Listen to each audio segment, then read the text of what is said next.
안녕하십니까, 박정호입니다. 네, 이번 방송 케이프라는 종목에 대해서 이야기해보도록 하겠습니다. 영상 하단에 좋아요 한 번씩 눌러주시고 이야기 시작해보도록 하겠습니다. 네, 케이프라는 종목을 좀 살펴볼 텐데 기본적으로 조선 기자재 종목이다 라고 볼 수 있겠고, 어제 이제 조선주 관련으로서 움직임이 나왔던 종목이다 라고도 보시면 되겠습니다. 그래서 간단히 차트를 보고서 주요 내용 이야기하고 차트로 다시 넘어와서 볼 텐데, 기본적으로 어제 요 구간 같은 경우는 이제 차트 같은 경우는 어제 양봉이 나왔고, 일단 요 구간에 대한 부분을 종가상 넘기면서 끝났어요. 아쉬운 거는 거래량이 좀 더 대폭적으로 증가하지 않았다라는 게 좀 아쉽다라고 볼 수 있겠고, 어떻게 보면 이렇게 이제 좀 박스가 형성되었던 부분을 조금 넘기는 흐름이 나왔는데 거래량이 조금 부족하다라고도 표현을 해볼 수 있겠죠. 그래서 그럼에도 불구하고 어쨌든 흐름 자체는 나쁘지 않았다. 요 단기적인 흐름에 있어서도 나쁘지 않았다라고 볼 수 있겠고, 지금 보시면 일단 이제 최대 주주는 템퍼스트 인베스트먼트라는 회사가 최대 주주로 있고, 그 다음에 2대 주주는 KHI라는 회사가 2대 주주로 있다라고도 볼 수 있겠습니다. 그래서 이런 식의 주주 구성, 그 다음에 실적이 중요한데 보면은 보시다시피 매출액이 이제 연결 기준이긴 하지만 매출액이 계속적으로 증가를 하고 있고, 그에 따라 매출액 증가하면서 영업이익도 같이 증가를 하고 있다라는 거 체크를 해볼 수가 있겠습니다. 그래서 잘 돌아가고 있는 회사구나 라는 것을 체크를 해볼 수가 있겠고, 그리고 이제 별도로도 볼까요? 별도로도 봐도 매출액 증가, 영업이익, 별도 같은 경우는 살짝 영업이익이 줄어든 게 뭐 확인이 되고 있다라고도 볼 수 있겠지만, 별도로 봤을 때 뭐 영업이익은 줄었지만 다른 부분에 뭐 단기순이익, 그 이익이 증가하면서 단기순이익은 대폭적으로 증가했던 작년이었다라고도 해석을 해볼 수가 있겠습니다. 그래서 이러한 흐름이 나오고 있고, 그런 가운데서 좀 내려보면 이제 청산가치를 좀 보면은, 청산가치가 현재 BPS가 이제 청산가치죠. 6,508원. 작년 결산 기준 해서, 근데 현재 주가 5,000원대, 청산가치 대비 저렴하다라는 거 체크도 해볼 수가 있는 상황이다라고 보실 수가 있겠고, 지금 이 매출이 이제 연결 기준 했을 때 4,000억이 넘는 기업이에요. 근데 현재 케이프의 시가총액 얼마냐? 지금 1,000억대, 1,634억이다 라는 것을 체크를 해볼 수가 있겠습니다. 굉장히 이제 기본적으로 뭐 소형주다라고 볼 수 있겠는데, 소형주 치고는 매출이 많이 나오고 있는 상황이다. 그리고 영업이익도 400억씩 찍히는데 시가총액 대비 뭐 4분의 1 정도의 영업이익이 나오고 있다라는 거죠. 그래서 이거 시가총액이 너무 작은 거 아닌가? 그러니까 이 시가총액이 좀 더 레벨업 되면서 자연스럽게, 뭐 시가총액이 레벨업 되면 당연히 주가가 올라야겠죠.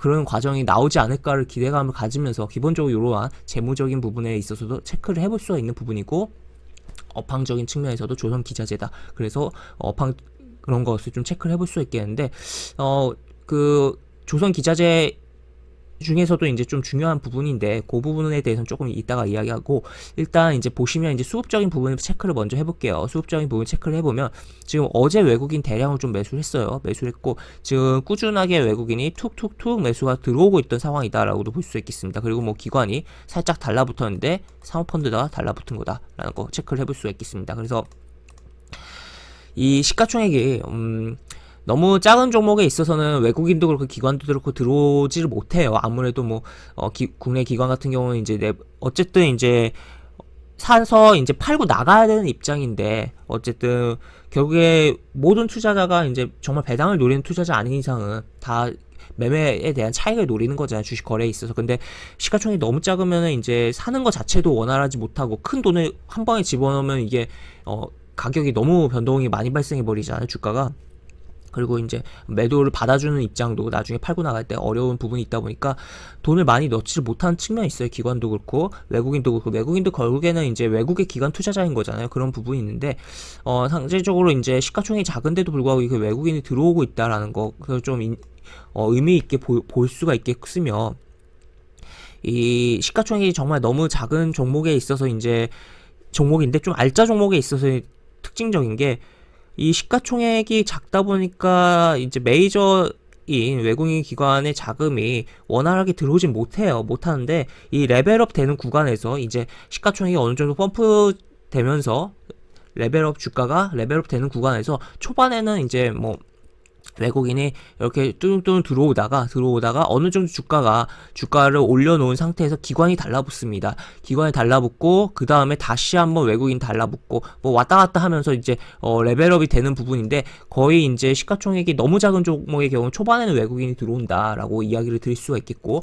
그런 가운데서 지금 케이프 현재 이런 식의 흐름이다 보니까 그런 구간에 지금, 그러니까 주가의 시가총액이 레벨업 되는 과정 속에서 외국인 먼저 들어오고 그 다음 기관이 순차적으로 들어오면서 주가가 올라가는 그런 구간에서의 외국인 입장 아닌가라고 생각되는 측면이 있다라고도 볼 수 있겠습니다. 그래서 요거 좀 의미 있게 볼 수 있는 부분이지 않을까 싶고, 다만 이제 외국인이 대량으로 들어왔지만 그런 거 치고 이제 어제 거래량이 너무 적게 발생한 측면에서 일본 차트에서 봤을 때 그게 좀 많이 아쉬워서 조정이 좀 깊게 들어오면서 움직일 가능성은 있다라는 것도 좀 생각을 해볼 필요성이 있지 않나라고까지도 볼 수가 있겠습니다. 그런 가운데서 이 기업이 이제 기본적으로 조선 기자재라고 했는데 도대체 뭐냐라고 봤을 때는 여기 보시면 이제 쭉 보면 이제 이 기업이 주로 하는 게 엔진에, 이제 조선 엔진에, 이게 선박에 들어가는 엔진에 들어가는 실린더 라이너라는 걸 하는데, 이 엔진의 핵심 부품이라고 해요. 그래서 이러한 부분 지금 보시면 실린더 라이너 제조업해서 대부분의 매출이 이쪽에서 나오고 있다라는 거. 그러면 선박에 있어서 엔진이 안 들어갈 수가 없죠. 엔진 없이 이제 움직일 수 있는 선박은 없잖아요. 그렇기 때문에 뭐 진짜 스포츠용 약간 뭐라고 할까요? 뭐 경정이라고 하나요? 하여튼 노젓는 거 제외하고 막말로 그런 거 제외하고는 진짜 엔진이 없을 수가 없잖아요. 선박에 그 배에. 그렇기 때문에 그런 측면에서 뭐 중요한 부분을 제품 부속품을 담당하고 있는 기업이다라고도 볼 수가 있겠죠. 그래서 업황이 좋으면 당연히 주가가 긍정적인 요소가 있는 기업이다라고 볼 수 있고요. 이미 매출과 영업이 잘 나오고 있는 측면이 있다라는 것도 체크를 해볼 수가 있겠습니다. 그리고 이제 뭐 종속회사로는 이제 케이프 투자증권도 있고, 또 추가로 여러 가지 뭐 기업들을 좀 이렇게 끌고 있는 상황이다라고도 볼 수 있겠고, 하여튼 그러다 보니까 이제 뭐 이런 쪽에서도 이제 어떻게 보면 종속회사로 인해서 종속회사로 인해서 이제 자회사로 인해서 손실이 분명 발생하는 부분도 있긴 하겠지만 요것에서 뭐 이득을 취하는 부분도 분명 있을 거다. 연결 재무제표 기준으로 해봤을 때는 그렇게 볼 수가 있는 상황이다라고도 볼 수 있겠습니다. 그리고 또 한 가지 의미 있는 게, 최근 이제 3월 말에 지분 공시가 있었어요. 지분 공시 같은 경우는 아까 이제 봤을 때 이제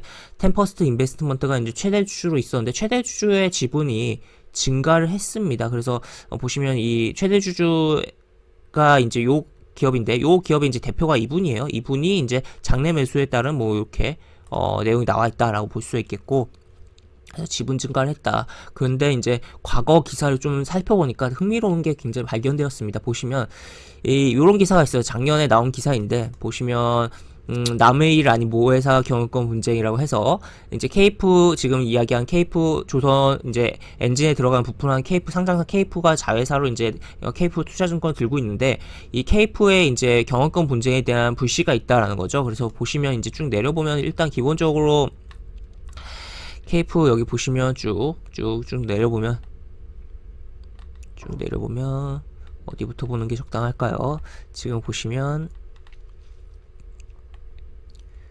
일단은 이제 케이프가 이제 최대 주주로 있는 기업의 뭐 대표 같은 경우는 이분인데, 이분 같은 경우는 일단 기본적으로 M&A 전문가로 꼽힌다라는 것을 볼 수가 있겠고, 그 다음에 쭉 보시면 요 임태순 대표는 2020년 케이프 투자증권의 모회사인 케이프 최대 주주에 오르며, 그러니까 이때 이제 최대주도 등극을 했다는 거죠. 케이프 투자증권의 실질적 대주주가 됐다. 케이프의 이제 종속회사인 케이프 투자증권의 대주주가 됐다는 거죠. 그래서 이런 식의 부분인데, 지금 보시면 이 기업을 통해, 그러니까 자기가 이제 대표로 이끄는 기업을 통해 요 회장의 지분을 전량 인수를 하면서 케이프의 이제 최대 주주로 오른 건데, 이 오르는 당시에 이제 주식담보대출을 통해서 인수금융을 통해서 자금을 마련을 하면서 뭐 여기서 돈을 땡겼다라고 표현을 해볼 수가 있겠고, 지분을 취득했다라고 보시면 될 것 같아요. 그래서 하여튼 이제 뭐 어느 정도 대출을 일으키면서 지분을 확보를 했고, 어떻게 보면 그렇기 때문에 이제 지분 담보로 대출했기 때문에 어느 정도 지분의 가치가 어느 정도 유지가 돼야 되기 때문에라서도 주가가 어느 정도 어느 정도 버텨야 되는 측면에 있는 종목이다라고도 볼 수 있겠죠. 케이프 같은 경우는. 그리고 또 그런 가운데서 재미난 게 여기 이 부분입니다. 지금 보시면 이제 KHI 회장이 최근 케이프 지분을 매집하자 뭐 방지하기 위해 뭐 요런 식의 뭐 표현도 나왔는데, 지금 이제 2대 주주로 지금 여기서는 영문으로 표시됐지만 아까 봤는데 2대 주주로 있는 게 KHI라고 볼 수가 있어요. 볼 수가 있는데 지금 보시면 여기서도 나와 있을 텐데 쭉 내려보면 지금 보시면 여기 나와 있죠. 2대 주주로 있다라는 거와가 이제 지분을 보유하고 있다. 그래서 지금 이제 요 부분에 있어서 일단 1대 주주가 이제 지분율이 이제 30%가 되긴 하지만 2대 주주가 지분율이 16%가 넘는데, 지금 이러한 부분이 이제 조금 뭐랄까요, 분명 이제 뭔가 잡음으로 작용하면서 이제 경영권 분쟁에 불씨가 있다라고 좀 해석을 해볼 수가 있는 부분이다라고도 볼 수가 있겠습니다. 물론 이 기사 같은 경우는 이제 작년에 나왔던 부분이다 보니까 현재 시점에 있어서 영향가가 좀 떨어진 측면이 있다라고도 볼 수가 있어요. 하지만 그럼에도 불구하고 지금 지배 구조가 이제 최대 주주 그 주주 구성 자체가 아직 뭐 변화가 특별하게 된 게 아니다라고 볼 수가 있으니까, 그렇기 때문에 요 불씨가 아직도 남아 있는 부분이다라는 거는 체크를 해볼 수가 있는 부분이고, 그리고 또 지난달 3월에 왜 최대 주주가 지분을 늘렸냐라는 것도 의미심장한 부분이지 않나라고 생각이 되는 부분이다라고도 볼 수가 있겠습니다. 그래서 기본적으로야 이제 업황이라든지 여러 가지를 따졌을 때 뭐 좋게 보고 해서 뭐 지분이 늘릴 수도 있지만, 혹시라도 모를 그 경영권 분쟁에 대한 부분을 미연에 방지하고자 액션이 나온 거 아니냐, 일부 액션이 나온 거 아니냐라고도 볼 수 있겠고, 아까 이야기드린 그 기사 보면서 이야기드린 이 최대 주주가 될 당시에 이제 주식 담보 대출로 이제 돈을 땡겨와서 이제 확보를 한 거기 때문에 어느 정도 지분 가치가 유지돼야 된다는 측면에서 더 이상 주가 하락을 방지하기 위한 측면에서 어느 정도 자금을 투입해서